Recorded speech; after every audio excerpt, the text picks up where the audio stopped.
This is Liberated Love Notes, a podcast on Living Corporate Network hosted by yours truly, Brittany Janay, creator of Liberated Love Notes, critical self-reflections and affirmations for the culture. Y'all already know Liberated Love Notes is your source for weekly doses of self-reflection, affirmation, and reimagining for us by us. Y'all, I've been thinking about how music is legit a form of like lyrical theology. Music is thought leadership. Black music is lessons learned, right? I think about, in the spirit of remembering, music is actually how I learned to spell my name. Word to MC Assassin, otherwise known as my father, Braxton's Babu. Music is actually how Braxton, who is my son, y'all, learned how to spell his name. It go a little something like the B, the R, the A, the X, the T, the O, the N is Braxton. And he'll be like, hold up, is and so I share all of this because none of this is like lost on me when I think about how music in the present has really been a tool to just shape my own consciousness. I learned so much from music. I think about how artists, specifically Black artists, have used music as a tool for storytelling. Y'all, I've actually used music quite a bit as a learning modality in sessions, in workshops, and training and learning experiences that I facilitate. I mean, it's something about hearing sounds of Blackness, so like an Erykah Badu, Arrested Development, if I'm taking it back, Jilly from Philly. It's something about hearing that in a corporate context that makes it feel just like a little bit like home. It makes that space feel a little bit like home. And so I am drawn to music as a learning tool. Anyways, there is this song that this song by Moo Fresh, y'all, that I've been listening to. It's actually part of this playlist. So I think about music being part of my praxis and practice. I have this playlist, Liberated Love Songs to Self. I'm actually thinking about throwing it up on the site. There's a bunch of different songs that are culturally affirming, racially affirming, self-affirming, all Black, everything. I'm gonna throw it on the site. I'll drop it in the show notes. But there's this song that I have included on this playlist by Moo Fresh, and I listen to it often. The name of it is Keys to Happiness. And the message like really, really resonates with me, especially just kind of like based on where I am right now in life. And it connects back to like some of the reflections I've been having, reflections that I think are relevant to this episode. And so I like low key, high key want to play it for y'all. Y'all already know I do not own the rights to this music. I feel like I need to share that so the podcast police don't get me. But I want to play it because I feel like it's relevant. And so I am going to play it. And just a clip, not the whole song, but just a clip. And then just want to use it to frame up some of what I've been reflecting on, thinking about for this episode. And so, yeah, this is Moo Fresh, a clip from Key to Happiness. Again, I don't own the rights to this music, y'all. I'm finally living freely. Ain't worried about who or what ain't for me. And even if the sun don't shine, even if life ain't kind, victory's mine. Ooh, I finally found my happiness. Listen, I've been all around the world, and I must confess, I found true happiness in those who had much less. Capitalism, it got us all in a mess. Thinking joy can only come from us having the best. Shoes, cars, sex, big name, brands on our chest. You's a fool, what you thought? You just chasing the next. What we lacking is perspective, a true collective where we can feel connected and protected, loved and not rejected. It's simple. We all looking for the same thing. Love, love and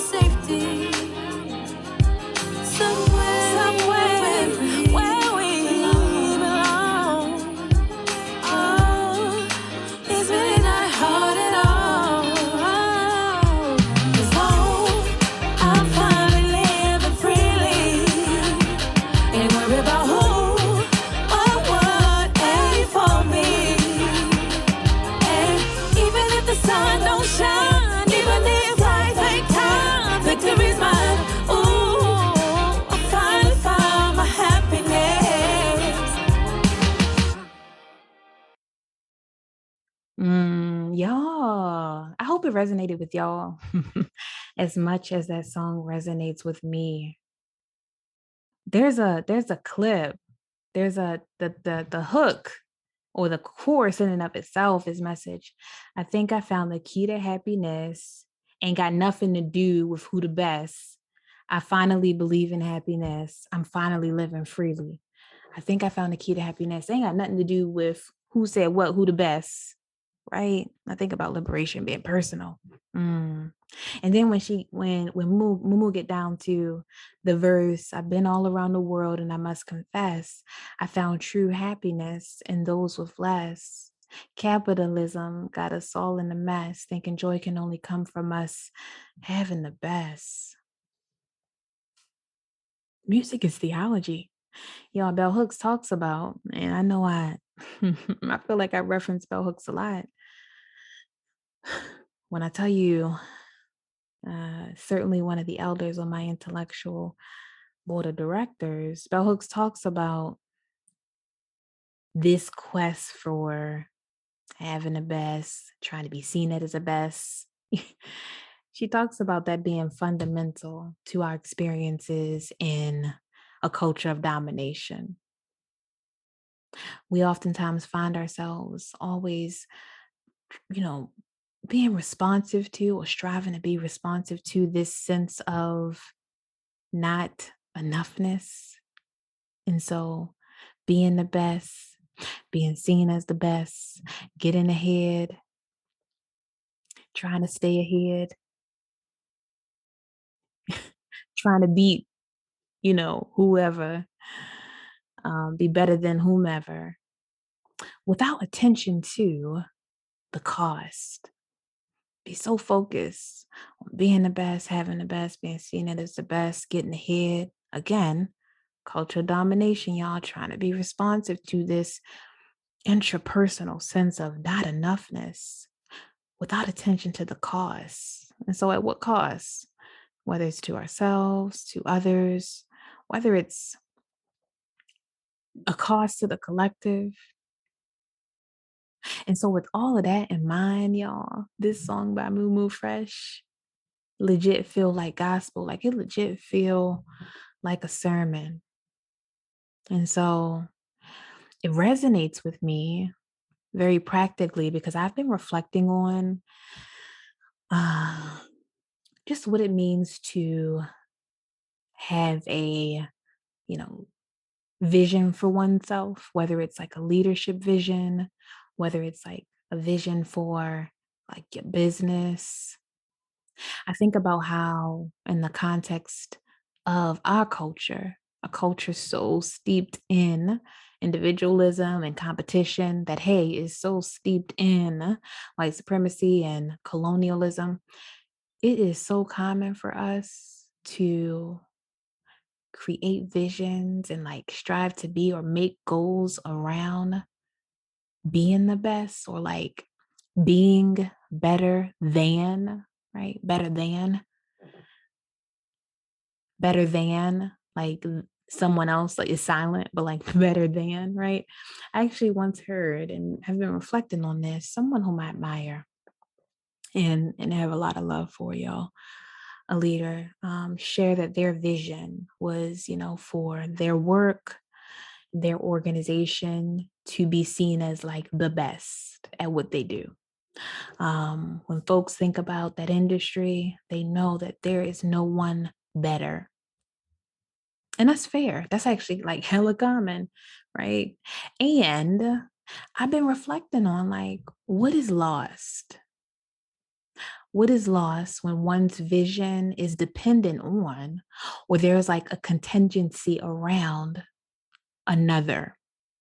And by another, I mean like another being othered, right? My vision is for me to be seen as better than the best, which suggests that someone else may be less than or like not as good. Like what happens when our vision, whether it's for ourselves or our business, what have you, our vision around being the best is contingent on someone else being seen as lesser than or not enough. I ain't saying having a vision around being best at or better than is right or wrong, y'all. I'm just wondering. I'm just kind of in this space of wondering. And so I'm going to personalize this, right? I think about myself.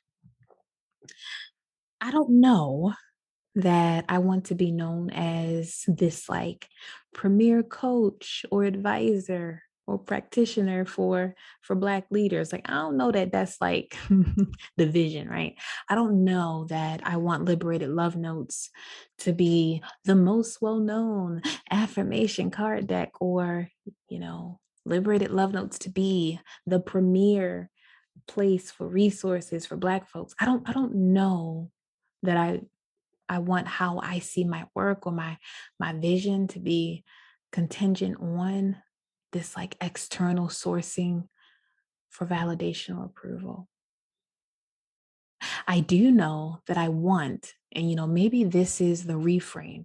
I want every Black person who comes in contact with me and my work to feel love, y'all. And maybe it's not every.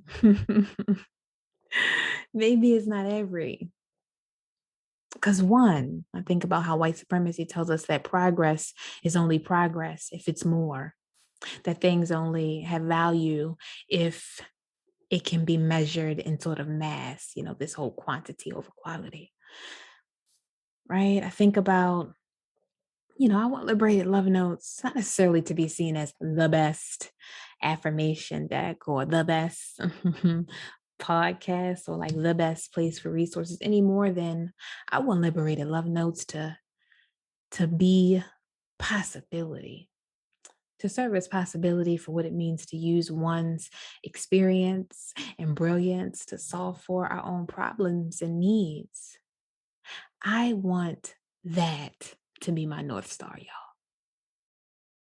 I would invite you to just think about like your own vision or maybe even goals for yourself or your business, your leadership, and really sit with and reflect on to what extent, to what extent is your vision for yourself, your business, grounded in this spirit of competition and individualism, and perhaps not enough on impact, right? To what extent might your vision for yourself or your business be so steeped in a spirit of competition, individualism, that there's not enough attention to impact? And so I'm calling on us to really, in community, unlearn this perpetual need to constantly be validated through mainstream oppressive norms. Unlearn this need to be the one and only, to be ahead or get ahead and stay ahead, to be seen as the best. I actually think there's a difference between striving to be your best and striving to be the best. There's a difference between striving to be my best. I strive to be my best, not necessarily the best, right? Because the latter will really have us on this metaphorical hamster wheel, y'all. This metaphorical hamster wheel, burning ourselves out, burning other folks out, taking on projects and tasks beyond our capacity just to be seen, to feel seen. It'll have us out here going through value and identity crisis, because rather than being rooted in what's true to us, we latching on to everything that feels new and sort of vogue in. It'll have us out here trying to stay ahead of this like manufactured competition and miss out on opportunity to build as part of a broader collective. Y'all, and this is kind of a sidebar, but related. A few days ago, I posted a picture of me pulling from a My Therapy card deck, another Black-owned card deck. And someone commented on my picture like, wow, I love how you're promoting someone else's like card deck. And I thought to myself, like, dang, Imagine a state of affairs when supporting another Black person doing similar work is noble and not just the bare minimum. I'm like, abundance mindset teens, right? All 2021 and beyond, right? Anyway, I digress. I share all this to say, and I'm keeping today's episode, this week's episode, fairly short and succinct. I say all this to say that today and this week, I really, really want to affirm that being my best, being your best is enough. Today and this week, I affirm that I will not, we will not be seduced by the world's call to be great at the expense of another. Mm. We will not, I will not be seduced by this world's call to be great at the expense of another. We will, what we're going to do though, what we will do, what I will do is continue to lean into and honor our individual brilliance and seek out opportunity to be in community with others. I'm going to say that again. We will continue to lean into and honor our individual brilliance and seek out opportunity to be in community with others. We will prioritize authentic impact over mainstream validation and competition.